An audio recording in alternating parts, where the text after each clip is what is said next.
Welcome back to my YouTube channel Meditech and others. আজকের এই ভিডিওটিতে তোমাদের জানাবো আরআরবি প্যারামেডিক্যালে যে রিক্রুটমেন্ট আসতে চলেছে সেখানে কী কী পোস্ট রয়েছে এবং সেই সমস্ত পোস্টের এডুকেশনাল কোয়ালিফিকেশান কী থাকবে এবং এজ লিমিট, তারই সঙ্গে স্যালারি পে স্কেল কী থাকবে, অর্থাৎ স্যালারি যে পে ম্যাট্রিক্স রয়েছে সেই অনুযায়ী স্যালারি কত হবে সে বিষয়ে তোমাদের ডিটেলসে ইনফরমেশান জানাবো। তাই তোমরা এই ভিডিওটি সম্পূর্ণভাবে দেখবে এবং এর পরবর্তী আরও গুরুত্বপূর্ণ ভিডিও পাওয়ার জন্য এই চ্যানেলটি অবশ্যই সাবস্ক্রাইব করবে এবং পাশে থাকা যে বেল আইকনটি রয়েছে সেই বেল আইকনটি অবশ্যই প্রেস করে রাখবে। দেখে নাও তোমরা যারা মেডিকেল ল্যাব টেকনোলজি রিলেটেড পোস্টের জন্য অ্যাপ্লাই করতে চাইছো তার জন্য কি কি পোস্ট রয়েছে এবং কোন কোন পোস্টের জন্য তোমরা এলিজিবল থাকবে, ডিএমএলটি ক্যান্ডিডেটরা কোন পোস্টের জন্য এলিজিবল এবং বিএমএলটি ক্যান্ডিডেটরা কোন পোস্টের জন্য এলিজিবল সেগুলো তোমাদের জানাবো। ল্যাব অ্যাসিস্ট্যান্ট গ্রেড 2 এর কোয়ালিফিকেশান কী চাইছে দেখে নাও। 10+2 ইন এ সায়েন্স, অবশ্যই সায়েন্স থাকতে হবে, তারই সঙ্গে লাগছে diploma in medical laboratory technology. অর্থাৎ তোমরা যারা 10+2 কোর্স করেছো সায়েন্স ব্যাকগ্রাউন্ড, তার সঙ্গে যারা ডিএমএলটি রয়েছে তারা এই পোস্টের জন্য এলিজিবল।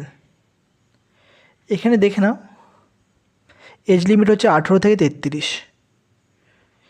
স্যালারি পে স্কেল হচ্ছে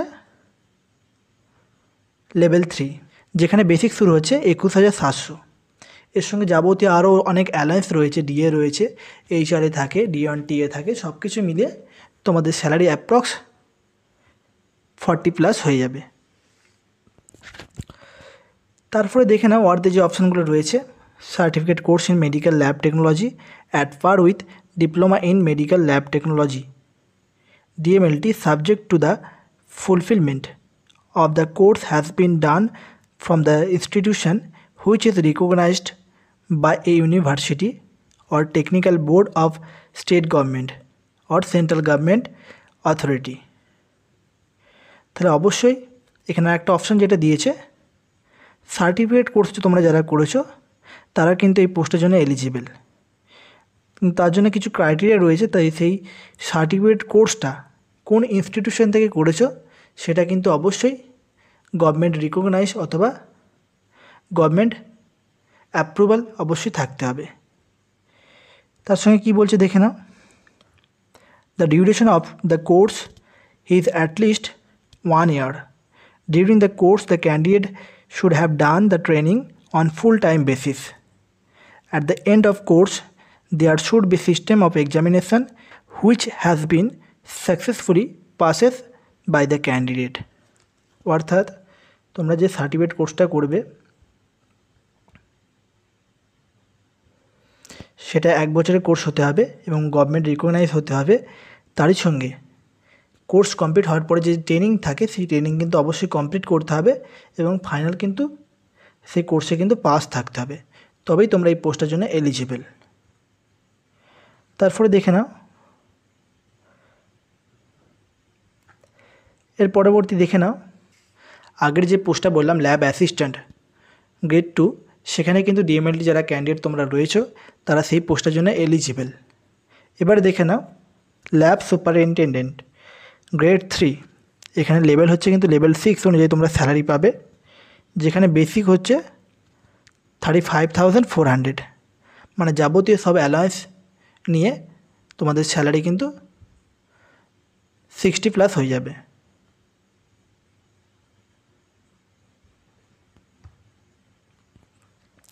এখানে এজ লিমিট দেখে নাও 18 থেকে 33। এর কোয়ালিফিকেশান কী চাইছে, অনেকেই কমেন্ট করছিলে রেলওয়ে যে রিক্রুটমেন্ট হবে সেখানে কোন পোস্টের জন্য কোয়ালিফিকেশান কী লাগবে।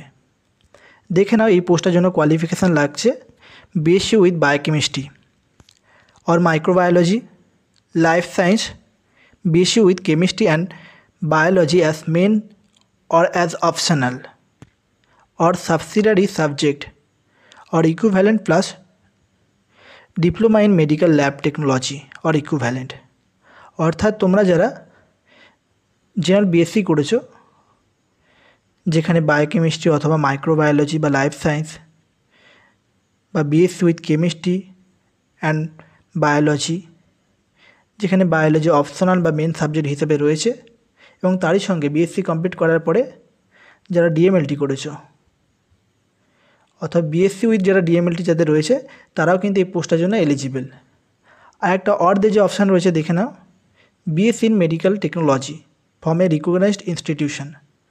অর্থাৎ তোমরা যারা বিএমএলটি করেছো, এমএলটির উপরে যারা বিএসসি করেছো, বিএসসি এমএলটি,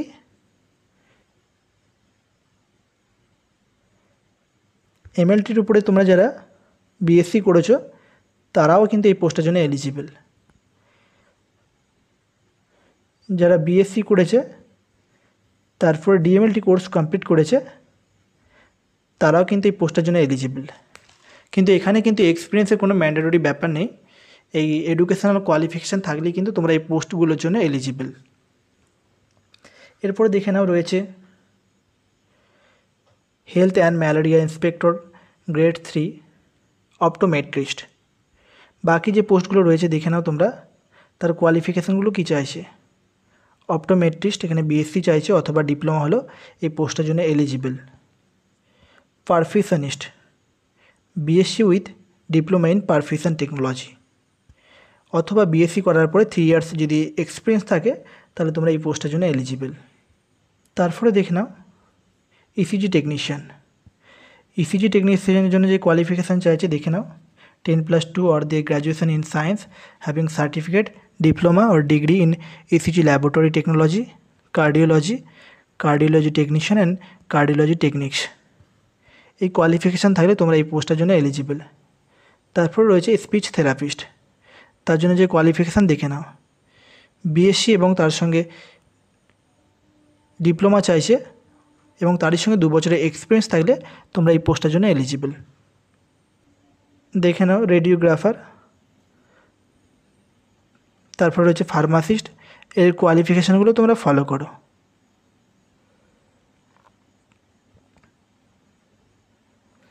এগুলো বলে দিলাম, এবার দেখে নাও তোমাদের এই সমস্ত পোস্টে যে স্পেসিফিক যে এক্সাম প্যাটার্ন এবং সিলেবাস থাকবে সেগুলো তোমাদের জানাবো।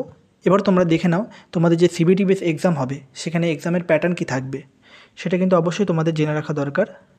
যেখানে প্রফেশনাল অ্যাবিলিটি, অর্থাৎ তোমরা যে পোস্টের জন্য অ্যাপ্লাই করছো সেই পোস্টের সাবজেক্ট ওয়াইজ মার্কস থাকবে হচ্ছে 70%।